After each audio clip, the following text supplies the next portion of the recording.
자, 누가복음 말씀 함께 나누겠습니다. 누가복음 112번째 시간. 제목같이 읽습니다. 시작. 하나님의 것은 하나님께. 다시 한번 읽어볼까요? 하나님의 것은 하나님께. 누가복음 20장 22절로 26절 말씀 우리가 함께 읽겠습니다. 시작. 우리가 가이사에게 세를 바치는 것이 옳으니까 옳지 않으니까 하니 예수께서 그 관계를 아시고 이르시되 데나리온 하나를 내게 보이라. 누구의 형상과 글이 여기 있느냐? 대답하되 가이사의 것이니이다. 이르시되 그런즉 가이사의 것은 가이사에게, 하나님의 것은 하나님께 바치라 하시니 그들이 백성 앞에서 그의 말을 능히 책잡지 못하고 그의 대답을 놀랍게 여겨 침묵하니라. 아멘. 제가 앞으로 2, 3주 동안은 교회 일정 때문에 설교를 조금 짧게 하려고 마음을 먹었어요. 그리고 오늘 아침에 슬라이드 2장을 추가했어요. 할렐루야. 제가 조금 말을 빨리 하겠습니다. 빨리빨리 넘어가도 여러분들 총명하시니까 다 잘 따라오실 줄 믿습니다. 지난주 설교 기억나시죠? 하나님의 선택이 있으시고 우리의 선택이 있다, 그 말씀 드렸어요. 이제 예수님은 성전에 가셔서 당시 유대교 최고 지도자들과 아주 맞닥뜨리셔서 불화하십니다. 의도적인 불화예요. 양보할 수 없는 불화예요. 자, 그러므로 종교 지도자들이 예수님을 죽이려고 하는 지경에 갔다, 그 말씀을 드렸었어요. 지금도 그 맥락에서 큰 변화가 없어요. 예수님을 잡아 죽이려고 하는데 백성들이 예수님을 다 바라보고 적어도 큰 선지자같이 생각하니까 종교 지도자들이 예수님을 잡아 죽일 방법이 없었어요. 눈치 보고 있는 상황이다, 그렇게 이해할 수 있습니다. 그래서 그 권력자들이 예수님을 어떻게든 잘못되게 하려고 음모를 꾸민 것이 20절 말씀입니다. 우리 같이 한번 빨리 읽어볼까요? 시작. 이에 그들이 엿보다가 예수를 총독의 다스림과 권세 아래에 넘기려 하여 정탐들을 보내어 그들로 스스로 의인인 채 하며 예수의 말을 책잡게 하니, 그냥 말꼬리 잡으려고 하는 정도가 아니고요, 말을 심하게 잘못하는 것을 가져다가 증인 2-3사람만 세우면 빌라도 총독에게 넘길 수 있다는 것입니다. 자, 유대인들은 식민지 백성이었어요? 아시죠? 로마가 통치하는 식민지의 백성이었어요. 그래서 식민 이스라엘은 사람을 죽일 권세를 가지고 있지 않았어요. 종교 지도자들이 아무리 힘이 있어도 예수님을 죽일 권세가 없었어요. 그래서 누구한테 넘기려고 했다고요? 총독에게 넘기려고 했다는 것입니다. 그 시대의 총독은 우리가 너무나 잘 알고 있는 빌라도 총독이었다는 것이에요. 그래서 예수님께서 말을 심하게 잘못하는 것을 책잡아서 빌라도의 다스림과 권세 아래에 넘겨 죽이려고 했다는 것이에요. 그래서 그것을 위해서 정탐꾼을 사람들 가운데 심어놓았다는 것입니다. 자, 그 정탐꾼이 예수님 곁에 와서 아무 의미 없는 아부의 말을 합니다. 자, 읽어보세요. 시작. 선생님이여, 우리가 아노니 당신은 바로 말씀하시고 가르치시며 사람을 외모로 취하지 아니하시고 오직 진리로서 하나님의 도를 가르치시나이다. 틀린 말이 있습니까? 없습니까? 하나도 없어요. 하나도 없어요. 그런데 저 정탐꾼은 조금도 진심이 담겨져 있지 않은 말을 한 거예요. 예수님 잡아 죽이려고 하는데 저런 의미 없는 아부의 말을 했다는 것이에요. 우리가 인생 살다 보면, 예를 들면 어떤 정치인들의 말은 저희가 귀담아 들을 필요가 없는 경우도 있잖아요. 영혼이 담기지 않은 조금의 진심도 없는 말을 예수님께 쏟아놓았어요. 근데 중요한 건 이것이에요. 앞에 것은 아무런 의미가 없어요. 그런데 이 질문은 자칫 예수님을 죽음에 이르게 하는 질문이었다는 것이에요. 어떤 질문입니까? 누가복음 20장 22절로 23절 같이 한번 읽어보세요. 시작. 우리가 가이사에게 세를 바치는 것이 옳으니까 옳지 않으니까 하니 예수께서 그 관계를 아시고 이르시되. 예수님은요, 그 정탐꾼이 질문을 딱 하니까 관계를 아셨다는 거예요. 정상적인 질문이 아니고요, 예수님 죽이려고 하는 질문인데요, 답에 있어서 선택의 여지가 많지 않잖아요. 왜요? 옳습니까? 옳지 않습니까? 이렇게 물어봤으니까 옳다 또는 옳지 않다라고 밖에 답할 수 없는 것이었어요. 자, 그런데 표면적으로 보면 어떤 주제에 대해서 물어본 것입니까? 세금. 여러분, 제가 지난 주 중에 세종 세무서에 갔었어요. 왜냐하면 이제 저희 교회가 주소를 옮기잖아요. 고유 번호증을 받아놔야 우리 교인들 연말 정산 끊어드릴 수 있으니까 제가 교회 주소 바꾸러 갔었어요. 근데 제가 특별히 잘못한 게 없는데도 세무서 가니까 긴장이 돼요. 그냥 긴장이 돼요.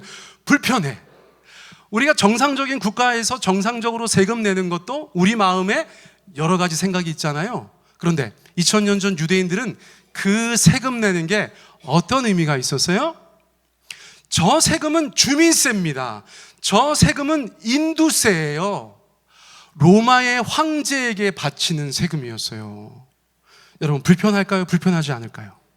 너무나 불편한 거예요. 내가 대한민국에 세금 내고 그 세금으로 덕보는 것도 우리가 때로는 많은 생각이 드는데, 우리를 통치하는 로마의 황제에게 내가 세금을 바치는 문제는 이스라엘 사람들 가운데 있어서 굉장히 민감하고 중요한 주제였다는 것이에요. 저 정탐꾼이 지금 예수님께 물어본 세금의 이야기는 그런 세금에 대한 이야기였다는 것이에요. 자, 그러면 예수님께서 답변을 옳다 하시면 어떤 일이 벌어질까요? 옳지 않다 하면 어떤 일이 벌어질까요? 수많은 사람들이 예수님의 답변을 지켜보고 있습니다. 그런데 거기서 예수님께서 가이사에게 세를 바치는 것이 옳다 이렇게 하면, 예수님께서 우리의 지도자이시고 앞으로 우리 민족 가운데 해방을 주실 것이라고 기대했던 대다수의 유대인들은 예수님에 대한 지지를 철회할 거예요. 내가 예수님 뭔가 기대했는데 아이고 저 양반도 형편없구만, 로마 황제한테 세금 내는 걸 옳다고 했어. 그러면 그 대답을 피하려고 옳지 않다고 하면 어떤 일이 벌어질까요? 여러분, 예수님은 바로 정치범이 되는 것입니다. 총독에게 넘어갈 지름길을 가게 되시는 거예요. 그러므로 예수님은 어떤 답도 불편한 상황에 놓여 있으시게 되었다는 것이에요. 여러분, 한국교회 140년 역사에 이런 비슷한 일이 있었을까요? 여러분, 있었어요. 제가 볼 때 일제시대의 신사참배 같은 문제는 지금 예수님께서 들으셨던 저 질문하고 크게 다르지 않다는 것입니다. 신사참배하는 것이 옳습니까? 옳지 않습니까? 1942년 정도에 누가 예수님께 물어본 것하고 다르지 않다는 것이에요. 여러분, 예수님 뭐라고 대답하실 수 있어요? 옳다 하면 한국교회 순전한 성도들이 발칵 뒤집히는 것이고, 옳지 않다 하면 순사한테 붙잡혀가는 것이에요. 여러분, 그렇게 이해하시면 되겠어요. 너무나 민감하고 너무나 답하기 어려운 질문이었다는 것이에요. 여러분, 이 질문은 제자들도 분열시킬 수 있는 질문입니다. 어떻게 그럴까요? 여러분, 예수님의 제자들 중에서 굉장히 성향이 다른 사람들이 있었다는 거 아세요? 자, 12명의 제자가 있는데 그 중에 셀롯이라고 하는 시몬이 있었어요. 베드로라고 하는 시몬과 구별하기 위해서 셀롯이라고 하는 시몬이 있었다. 성경은 우리 가운데 말씀해주고 있어요. 말 자체가 굉장히 낯설잖아요. 셀롯이 무엇인가? 열심이라는 뜻이에요. 자, 저 시몬은 어떤 출신일까요? 우리가 들어서 알고 있는 바 유대인들 중에 열심당이라는 사람들이 있었어요. 열심당. 뭐에 대해서 그렇게 열심이었어요? 하나님에 대해서 열심이었을 뿐만 아니라 이스라엘에 대해서 열심이었어요. 그럼 이 사람들은 로마에 대해서 어떻게 행동하였을까요? 여러분, 로마하고 목숨 걸고 싸우던 사람들이에요. 우리 조상들로 따지면 독립군들이에요. 일본군들 때려잡는 그런 사람들이에요. 그 사람들을 열심당이라고 표현했습니다. 그런데 예수님의 12제자 중에 열심당 출신의 시몬이라는 사람이 있었다는 것이에요. 그러면 저 셀롯이라고 하는 시몬은 예수님께서 그런 질문 받으셨을 때에 어떤 생각했을까요? 야, 우리 예수님께서 마땅히 옳지 않다라고 답하셔야 된다고 기대했을 거예요. 그런데 12제자 중에 누가 있어요? 세리마태가 있어요. 여러분, 지금 이스라엘 사람들이 막 경기하는 황제에게 바치는 세금을 직접 거두던 사람이 있어요. 그 마태는 어떤 생각했을까요? 옳다라고 얘기하지 못할지언정 자기가 했던 일이기 때문에 그것에 대해서 굉장히 부끄럽고 소극적일 수밖에 없었을 거예요. 여러분, 이 질문은 이스라엘을 가르는 질문이고요, 예수님의 제자 공동체를 가르는 질문일 수도 있는 거예요. 오늘날도 한국교회 가운데 그렇게 민감한 질문들이 있어요. 여러분, 예수님께서 그런 질문들에 대해서 어떻게 대답하실 수 있겠습니까? 그런데 너무나 감사한 것은 우리 예수님은 늘 확인하지만 지혜 그 자체시잖아요. 지혜 그 자체세요. 하나님을 경외하셔서 그런지 지혜의 근본 되시는 분이라고 저희가 볼 수 있어요. 외통수라고 할 수 있는 그 질문을 예수님께서는 이제 다루기 시작하십니다. 24절, 예수님께서 큰 그림으로 나아가세요. 예수님께서 하나하나 빌드업해 나가세요. 24절, 우리 같이 한번 읽어볼까요? 시작. 데나리온 하나를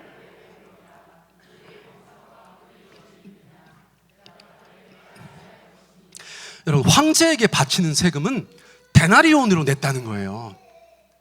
데나리온으로 냈다는 것이에요. 그러니까 예수님께서 데나리온 하나를 내게 보여라, 그렇게 말씀하셨어요.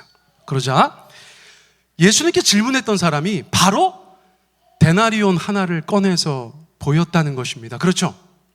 그러니까 예수님께서 누구의 형상과 글이 있느냐, 그렇게 물어보셨어요. 그러니까 가이사의 것입니다, 그렇게 답했다는 것이에요. 예전에도 한번 보여드린 적이 있는데, 이 동전이에요. 은화입니다. 이스라엘 사람들이 쓰긴 썼지만 불쾌했던 동전이에요. 여러분, 이스라엘 분위기 좀 아시죠? 이스라엘 사람들은 저 동전을 왜 불쾌했을까요? 왜 싫어했을까요? 세금 내야 되니까 동전을 쓰긴 쓰는데 경건한 유대인들은 주머니에 넣고 던지지도 않았다는 거예요. 왜 그랬을까요? 십계명 때문이에요. 이계명 기억하세요? 어떤 형상도 만들지 말라 하셨어요. 유대인들은 십계명이 그들의 인생 가운데 가장 중요한 사람들이었어요. 그런데 저 동전은 이계명에 위배되는 동전이에요. 아까도 말씀드렸어요. 경건한 유대인들은 저 동전을 소지하지도 않았어요. 심지어 어떤 사람들은 쓰지도 않았어요. 그런 뜨거운 감자 같은 동전이 바로 데나리온이었다는 것이에요. 그런데 예수님께서 데나리온 하나 보여달라고 그랬더니 그 정탐꾼은 데나리온을 주머니에서 꺼내서 보여준 거예요. 여러분, 그때 주변에 있었던 사람들은 그 사람을 보면서 저거 봐라, 데나리온 가지고 다니네, 그렇게 생각할 수 있었다는 거예요. 그리고 그 사람도 자기가 데나리온을 가지고 다니고 로마 황제에게 무엇인가 적극적이고 친로마적인 사람이라는 것을 그 행동을 통하여서 드러낼 수밖에 없었다는 것이에요. 자, 이것이 굉장히 중요합니다. 거기에 누구의 형상이 있느냐? 여러분, 저 그림 보세요. 티베리우스라는 황제예요. 예수님 당시의 로마 황제. 티베리우스의 형상이 있는 거예요. 그러니까 예수님께서 뭐라고 답하셨어요?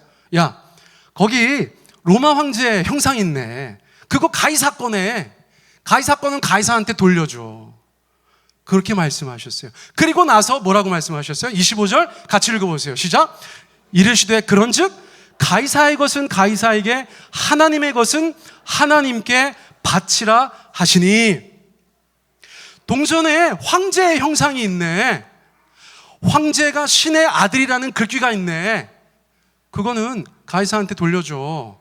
거기까지만 얘기했으면 약간 애매한데 예수님께서 이어서 말씀하신 것 때문에 모든 사람들이 그것에 대해서 책 잡을 수가 없었다는 거예요. 뭐라고요? 가이사의 것은 가이사에게, 그리고 하나님의 것은 하나님께, 이렇게 얘기할 수도 있고, 가이사의 것은 가이사에게, 그러나 하나님의 것은 하나님께 바쳐라. 예수님께서 그렇게 말씀하셨기 때문에 책 잡을 수가 없었다는 거예요. 여러분, 예수님이 지금 강조하시는 것은 앞에 걸까요? 뒤에 걸까요? 뒤에 거 같이 느껴지시죠? 가이사의 것은 가이사에게 돌려줘. 그런데 잘 들어. 하나님의 것은 하나님께 돌려드려야 돼. 하나님의 것은 하나님께 바쳐야 돼. 예수님께서 그렇게 말씀하셨다는 거예요. 그러면 하나님의 것은 무엇입니까? 하나님의 것은 무엇이에요? 로마의 황제의 형상이 있는 것이 가이사 거예요. 그럼 하나님의 것은 무엇입니까? 하나님의 형상이 그려져 있는 것이 하나님의 것이에요. 여러분, 이게 조금 성경 해석에 있어서 오보라고 생각하실 수 있지만 여러분들 가운데 하나님의 형상이 새겨져 있다고 성경은 우리 가운데 말씀해 주고 있어요. 예수님께서 정확하게 그런 의도로 말씀하셨는지는 모르겠어요. 그런데 여러분 잘 보세요. 로마의 황제의 형상이 새겨져 있는 것은 가이사한테 돌려줘. 그런데 하나님의 형상인 너희들은 하나님의 것이야.